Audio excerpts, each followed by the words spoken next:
Olá, ouvintes da Jovem Pan, leitores da Gazeta do Povo, vamos para mais um resumo da semana, é um oferecimento dos meus patronos VIP, www.patreon.com/Rodrigo Constantino. Vá lá, você pode também se tornar um patrono VIP e ajudar na minha causa e na minha total independência. Bom, eu comecei a semana falando aí dos dados de economia, foram muito bons, né? O PIB do terceiro trimestre, as revisões também, para cima em relação aos números de 18 meses anteriores, confirmaram aí a expectativa de uma economia mais dinâmica nesse segundo semestre e também melhorando as perspectivas para o ano que vem. Um crescimento que deve ficar acima de 2%, já vários analistas revendo suas estimativas, suas projeções, e eu concordo com esses analistas mais otimistas, tá? O principal ponto é o seguinte: a qualidade do PIB importa, né? E os gastos públicos caíram 1,4%, o que quer dizer que o governo está, num sentido, agindo de forma anticíclica, o oposto do que vimos antes, quando ele, de forma artificial, produzia aqueles voos de galinha lá na era do PT, né? E depois deixou um cenário de terra devastada com alta inflação. Dessa vez, a retomada vem da iniciativa privada, mais investimentos. É verdade aí que o patamar da formação bruta de capital fixo, né, que é o nome técnico dos investimentos, ainda é muito baixo, né, pouco acima de 16% do PIB, e vários economistas, pelo menos os sérios, concordam aí, tem um certo consenso de que esse patamar precisa chegar mais perto de 25% do PIB, se a gente quiser um crescimento mais sustentável, próximo ali de 4% ao ano, que é o que o país precisa para realmente reduzir miséria, né? Mas o país caminha na direção certa em termos econômicos. Tivemos uma semana aí com dados positivos nesse aspecto. E, óbvio, as reformas liberais precisam seguir o curso, né? Justamente porque o calcanhar de Aquiles é a baixa poupança. Eu expliquei isso em um outro texto, voltando ao básico do básico de economia, né? Uma sociedade, assim como um indivíduo, precisa poupar, ou seja, postergar consumo presente para poder investir e depois ter mais consumo, né? É o investimento em capital físico que gera ganhos de produtividade, ou seja, possibilidade de fazer mais com menos insumos. Essa é a história do sucesso capitalista, né, de forma bem resumida aí. Qual é a alternativa? A gente pegar a poupança alheia emprestada, poupança externa. Só que quem vive de crédito sabe que na hora da crise a porca torce o rabo, né? É aí que quando o mundo espirra, a gente pega a pneumonia, como se diz. Ou seja, o indivíduo endividado, assim como o Estado endividado, corre um risco muito alto. E pior ainda quando ele faz isso para consumo e não para investimento produtivo. Aí é a cigarra achando que o verão vai durar para sempre, que o inverno nunca vai chegar. É quando você toma dívida, por exemplo, para consumir, comprar mais carro, televisão e tudo mais. Aí realmente ferrou, né? Então eu explico nesse texto, aula básica de economia, que nós precisamos cortar gasto corrente para poder investir mais. E quem é o principal dreno desses gastos hoje no Brasil? Óbvio, o Estado, que gasta quase 40% do PIB, quase 1% disso só vai para investimento, o resto todo é um grande departamento de RH, né? Transferir recursos para servidor público, aposentado e tudo mais, onde se conclui que, para quem consegue ligar a Lé com o CRE, fica óbvio, né? Tem que cortar gasto público se quiser aumentar poupança doméstica e, com isso, gerar mais investimento de forma sustentável. Ou seja, reformas estruturais precisam continuar. Tivemos na semana aí também a polêmica da Anvisa, decidiu sobre o canabidiol, né? Tem muita desinformação aí, muita chamada na imprensa falando em permitir a maconha como remédio. Não é bem assim, não é bem assim. O assessor aí do Gabinete de Segurança Institucional, GSI, né, o general Eduardo Vilas Boas, que tem uma doença degenerativa, mas não consome o canabidiol, o remédio com base no canabidiol, se disse favorável à decisão da Anvisa, mas é contra a legalização do plantio, que foi a decisão da própria Anvisa. Não se meteu nessa esfera de aprovar ou não a questão do plantio, porque entende que isso é uma questão do Congresso. Eu concordo totalmente com a medida da Anvisa e com a opinião do general, né? Uma coisa é falar em uso de remédio com base no canabidiol, uma das mais de 100 substâncias químicas encontradas na cannabis sativa, e que não tem nada a ver com THC, que é a substância responsável ali pelo lado mais alucinógeno que a turma gosta, né? E que gera também risco de intoxicação. Qual é o truque dos maconheiros? Eu falei disso nos meus textos e comentários, né? É confundir deliberadamente uma coisa com a outra. É tratar o canabidiol, o CBD, como se fosse o THC, né? Essa é a tática, né? Que aí você fala que a maconha é um remédio. Você vai desarmando aquela coisa de quem trata a maconha como um veneno, né? E remédios estão justamente na dosagem do veneno. São vários remédios que usam, inclusive, venenos como princípio ativo. A questão é a dosagem. Nesse caso, nem é apenas a dosagem, é mesmo a substância, né? O canabidiol não é o veneno em questão, que é o THC. Ou seja, o maconheiro mira no CBD para, no fundo, vender o THC, que é o que ele quer. E sobre legalizar ou não a maconha, isso é um outro debate, Eu acho que o país pode ter esse debate. Meu lado liberal fala em liberdade de escolha individual aí, acaba até tendo simpatia por essa causa, apesar de entender que vamos lá, né, maconha, ainda mais as de hoje, que são cada vez mais potentes, né, não é exatamente uma questão de liberdade de escolha, e aí quando a gente vai falar de outras drogas, pior ainda, né, heroína, crack, até que ponto há escolha? Óbvio que há escolha na primeira vez que você vai usar, né, mas depois talvez aí seja uma questão realmente de dependência química, né. Mas isso é um outro debate. Mas o ponto é o seguinte, é um debate que países desenvolvidos estão tendo agora, e muitos, a imensa maioria, não optou ainda pelo caminho da legalização. Os que optaram, como Portugal, Uruguai, a Holanda antes, tem vários movimentos de arrependimento, querendo reverter essa decisão por achar que fez mais mal do que bem. Mas o ponto é que governar é selecionar prioridade, né? É alocar recurso escasso. E, na minha opinião, num país que tem ainda 12 milhões de desempregados, que tem metade da população sem saneamento básico, realmente me parece uma perda de tempo ou realmente um equívoco em termos de seleção de prioridade, atropelar pautas muito mais relevantes para debater aí um tema tão polêmico como legalização de droga, né? Então, a brincadeira que eu fiz é que o lobby da maconha vai ter que esperar. A vantagem aí é que um dos efeitos da erva do capeta, como se diz, é o suposto relaxamento da turma da paz, né? O perigo é, óbvio, você achar que vai ser um sujeito meio budista, fumando maconha e acabar, na verdade, lesado e como uma espécie de Greg, né? Defendendo um bando de besteira. Bom, tivemos uma entrevista do general Santa Rosa, que pediu demissão do governo aí em novembro, né? Onde ele alerta que o presidente está isolado num cordão de puxa-sacos, né? É interessante a entrevista, eu repercuti, porque eis o quadro, né, pintado. Um presidente inacessível aos seus colaboradores mais qualificados, justamente por conta da intervenção de jovens que filtram o acesso a ele.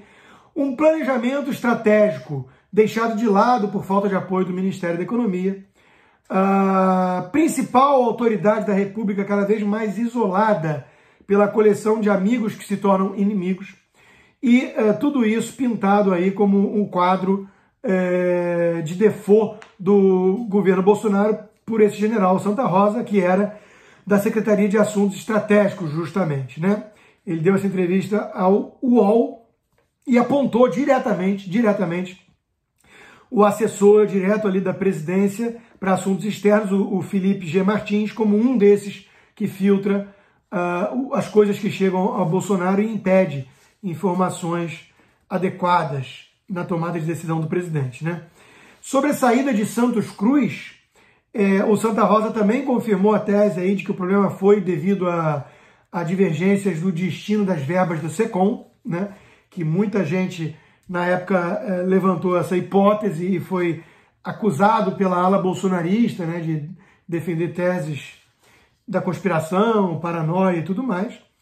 E ele, sobre o presidente, disse, né, o presidente é honesto, idealista, falta um pouco de consistência e vai ter que entender mais para frente que governar é muito mais do que uma ação entre amigos. Ele fechou: torço para que o governo dê certo, mas se acontecer vai ser por acaso. Não há integração, uma ação planejada poderá dar certo pela qualidade dos ministros, pelo empenho do pessoal que está focado em áreas específicas e não por uma questão de planejamento. Veja, eu acho que o general tem uma típica mentalidade militar, acredita muito nessa questão de estratégia concebida top-down, né? De cima para baixo, uma certa saudade aí do regime militar, né? Uma coisa muito mais centralizada, e a equipe liberal do Paulo Guedes discorda dessa visão de mundo, prefere uma abordagem muito mais bottom-up, descentralizada, de baixo para cima, e nisso eu concordo com o Paulo Guedes. Ou seja, o principal alerta da entrevista, que é a falta de planejamento estratégico, não é exatamente o que me assusta. Mas os alertas feitos por Santa Rosa, especificamente sobre esse cordão de isolamento criado em torno do Bolsonaro, para mim são alertas válidos, né? Um presidente que se cerca de bajuladores e muitos jovens e ambiciosos e inexperientes, né? Ele realmente acaba blindado contra conselheiros mais experientes e independentes, que são fundamentais para a tomada de decisão.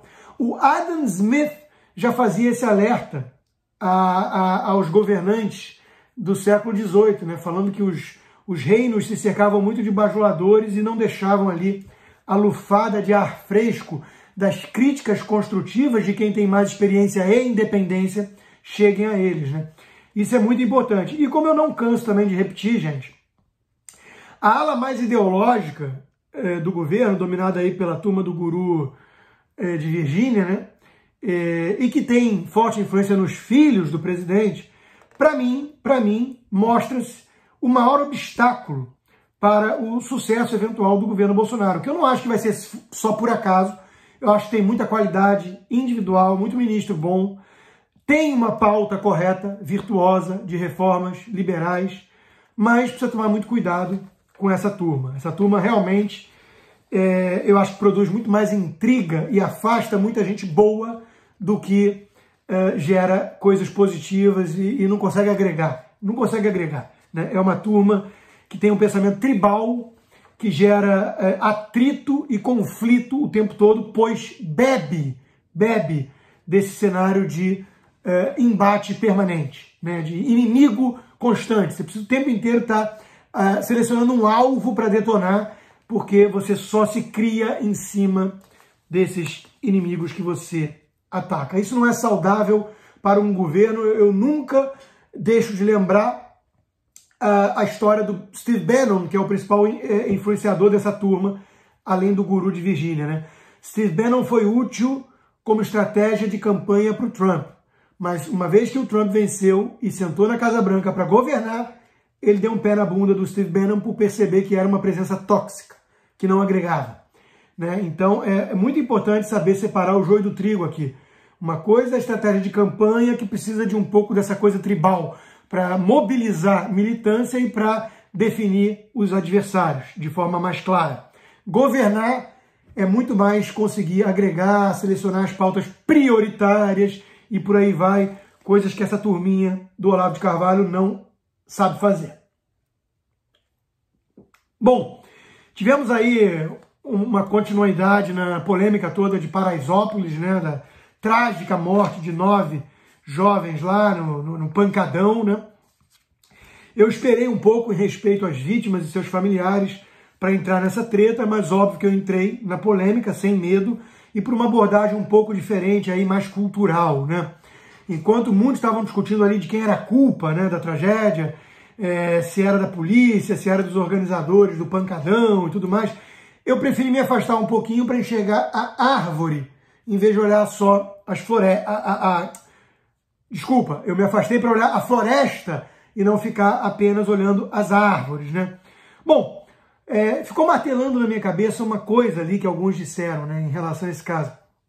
A noção que muitos têm ainda, e que me parece extremamente elitista e preconceituosa, por que não dizer, né, de que esses jovens não têm muita alternativa como diversão. Eles estão fadados a ir para esse pancadão, né? Traçaram também ali um paralelo com as festas rave da elite, regada a drogas sintéticas, shows de rock, que também tem muita maconha, né? Falando que só dá polícia desse jeito nesses pancadões. Bom, o motivo é óbvio. Se a polícia chegar numa festa rave, não vai ser recebida com traficantes armados com fuzis, né? Esses são os organizadores dos eventos nas periferias e favelas. Aliás, os organizadores não têm CNPJ definido. Ninguém sabe quem são oficialmente nesses casos. Enquanto que para você conseguir fazer um evento como uma festa rave ou colocar de pé um Rock in Rio, você tem um monte de processos burocráticos ali, de aval da prefeitura, mobilização da própria polícia, né? Não é uma coisa trivial. Você tem responsabilidade dos organizadores, algo que não se vê nesse caso, onde a gente sabe que são os bandidos das favelas, né? Tivemos também a trágica morte aí do Bonitinho, mas também, de novo, não era um evento cultural. Ele estava em reunião ali com bandidos para fechar um acordo de trabalho, né, numa festa de um traficante. Então, tudo isso precisa ser levado em conta na hora que a gente debate esses assuntos, né? Um conhecido meu, patrono VIP, né, viveu na periferia de São Paulo a vida inteira, anos e anos atrás, numa comunidade que não tinha asfalto nem saneamento, ou seja, bastante pobre, né? E como ele relatou para mim, a turma jovem na época, ele e os amigos, tocavam violão, se reuniam para ouvir MPB, Clara Nunes, né, samba raiz, isso era o mais subversivo que tinha, né? Bom, não dá para comparar isso com pancadão, gente. Não dá para comparar com pancadão, onde tem crianças de 10, 12 anos, fazendo o famoso trenzinho, e não é o trem da alegria, infantil e inocente, é orgia mesmo, né? Ou seja, parece inegável que algo mudou, e mudou muito, e para muito pior, né? E esse algo é cultural, diz respeito aos valores morais disseminados na sociedade e aí como um todo, não só na periferia. Ao contrário, a periferia paga um pato muito maior, mas é muito mais consequência do que a elite vem fazendo. E esse é meu ponto-chave. O fenômeno, para começo de conversa, é complexo, né? Exige várias abordagens distintas. A gente não pode reduzir isso a uma causa única, simplista, né? Mas eu acho que a gente pode pensar em alguns fatores preponderantes. E entre eles, exatamente o que eu destaco no meu texto lá, na Gazeta do Povo. A glamorização que a elite vem promovendo nas últimas décadas dessas periferias e do que há de pior nessas periferias, incluindo aí a bandidagem. O traficante, ele tem poder, e o poder seduz, ainda mais um jovem. É o traficante que pega as minas ali. É ele que ostenta corrente de ouro, tênis da moda, o fuzil como desafio às autoridades estabelecidas, ou seja, o traficante é o dono do pedaço, naquele que é um estado paralelo. E para conter esse poder de sedução, que já é enorme, valores morais sempre foram fundamentais. Os pastores evangélicos, os padres católicos, são peças-chave nessa luta.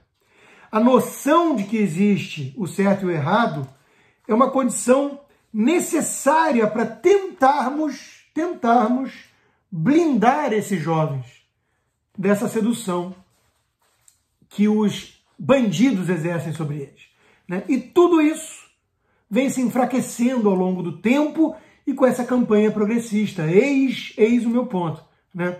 As famílias vêm perdendo força como núcleo de resistência a esse avanço. As religiões, principalmente cristãs, vêm sendo atacadas, vilipendiadas pelas elites. O preconceito contra os evangélicos é total, visível, né? As comunidades vão dando lugar a esse universalismo cultural das redes sociais, né? Que acaba enaltecendo o pancadão e tudo mais. E o esgarçamento do tecido social é uma consequência disso tudo. Ou seja, nós temos jovens atomizados, muito individualistas, submetidos a uma cultura de hedonismo total e que enaltece o funk, e o pior funk da periferia, de baixo calão, com aquelas letras toscas que, por sua vez, enaltecem traficante, bandidagem, até misoginia e machismo, né? Trata a marginalidade como revolucionária, que também é uma narrativa de esquerda, que vem de longa data, né? O herói da esquerda é o bandido, vamos lembrar aí de Oititica e tantos outros, né?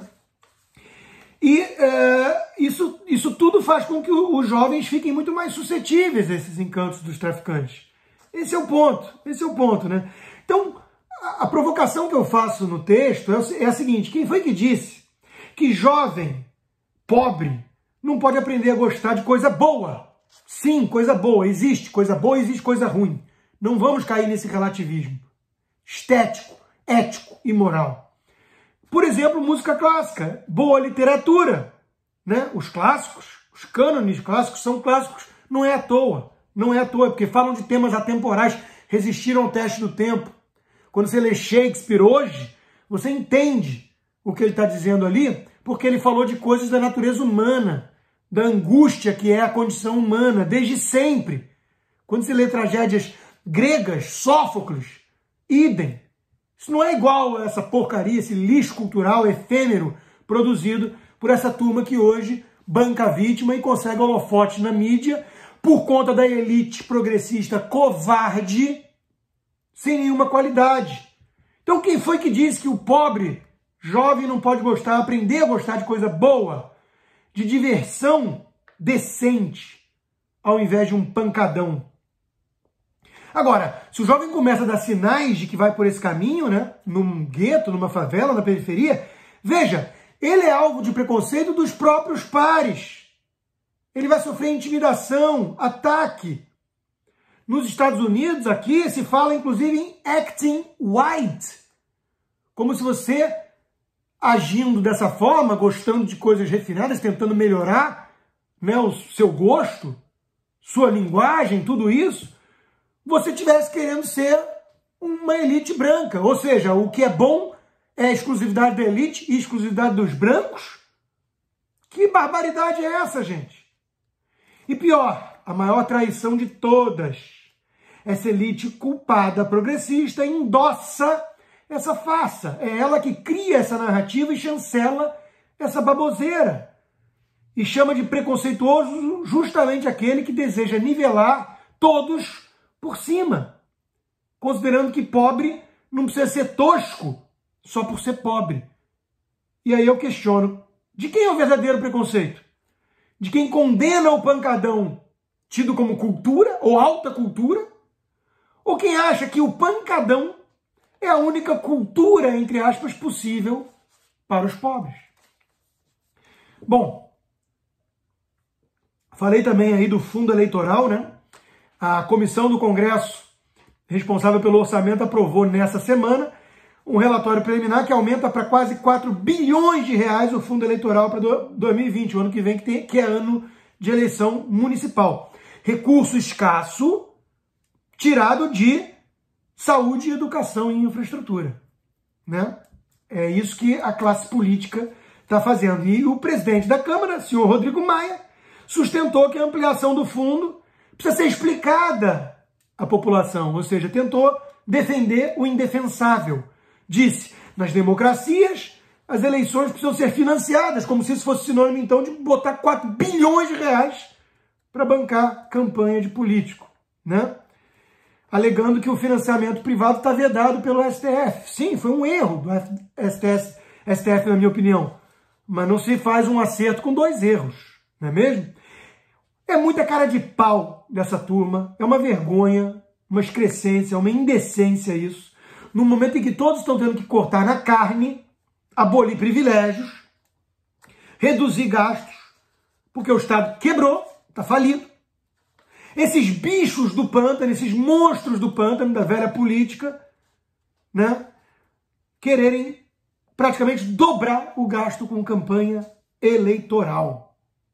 É temerário, gente. A gente não pode diminuir isso, e eu alertei nos meus comentários na PAN e nos meus textos na Gazeta, que essa turma está brincando com fogo revolucionário, está jogando lenha na fogueira mesmo, tá? E não foi só eu que falei isso. A deputada Janaína Pascoal subiu o tom, tá? E chegou a falar também em provocarem uma revolução popular, expressão dela. Ou seja, a turma do andar de cima está provocando, a nossa aristocracia, a classe política, está estimulando um clima, um ambiente perigoso no país, atiçando os ânimos, gerando um grau de revolta que pode acabar transbordando, entornando o caldo. Essa panela de pressão pode explodir a qualquer momento. Ou seja, os parlamentares têm que se tocar disso e recuar. E aí tivemos também a questão do imposto sindical, né? O preço da liberdade, gente, é a eterna vigilância. Eu sempre repito essa frase, o alerta do Thomas Jefferson, que nunca foi tão atual. Cochilou, cachimbo cai. Não dá para relaxar um só minuto. Não dá, né? E o deputado Paulo Eduardo Martins, meu amigo, fez um alerta exatamente sobre a possibilidade de retorno do nefasto imposto sindical. A PEC 196/2019, de Marcelo Miranda, do PL de Amazonas, né? Tem lá no texto claramente isso, obrigar a participação das organizações sindicais e deduzindo o dinheiro da folha de pagamentos, ou seja, a volta do imposto sindical, que fez tão bem para o Brasil, enfraqueceu essas máfias sindicais e agora a turma quer que volte. Ou seja, ninguém achou que ia ser fácil derrotar a máfia sindical, tá? É uma república sindical o Brasil. Agora, tem limite, né? Tem limite. E a sociedade precisa estar atenta e se organizar e se mobilizar para reagir. Nós vimos o que aconteceu na Lespe essa semana também, aquela baixaria com a turma do PT ligada aos sindicatos e indo para agressão física, intimidando, verbalmente não bastou, tentou agredir o deputado Arthur Duval, mamãe falei, e mordeu o do Novo lá, que tentava apartar essa coisa. Ou seja, todo cuidado é pouco, né? Esses ratos não vão largar o osso docilmente, isso já ficou claro. Vimos na França essa semana também a mesma coisa, né? A turma indo para as ruas e vandalizando, porque o Macron, que não é um liberal, nem um reformista, é um cara que veio do ambiente socialista, do governo de Hollande, né? Propondo mudanças necessárias na Previdência, porque o Estado faliu, quebrou. E aí, a turma na França tocando terror lá, porque não aceita também abandonar privilégios. Tudo errado. E eu fecho a semana comentando aí da compra da nova mansão do casal Obama, 640 metros quadrados, 12 milhões de dólares praticamente, cerca de 50 milhões de reais, uma casa com 7 quartos, 8 banheiros, com casa para barco, 2 casas de hóspedes, né? É a terceira casa do casal, tá? Eles têm uma outra em Chicago de quase 2 milhões de dólares e uma outra de 8 milhões de dólares. Como é gostoso ser de esquerda, né? Como é gostoso ser de esquerda. Você leva a vida do mais egoísta dos magnatas, nababos, né? E depois é considerado do bem só porque faz um discursozinho igualitário, hipócrita, socialista, né? Eu dediquei um capítulo enorme ao Obama no meu Esquerda Caviar, não é à toa, né? Ele é o ícone desse fenômeno, o ícone, né? E a esquerda aí não quer enxergar a contradição entre esse discursinho de quem viveu a vida inteira como político, amealhando uma fortuna, falando em tirar a riqueza dos outros para distribuir, e aqueles que constroem riqueza no livre mercado, criando emprego e atendendo a demanda dos outros, né? Ou seja, Bernie Sanders é outro, tem 3 casas também.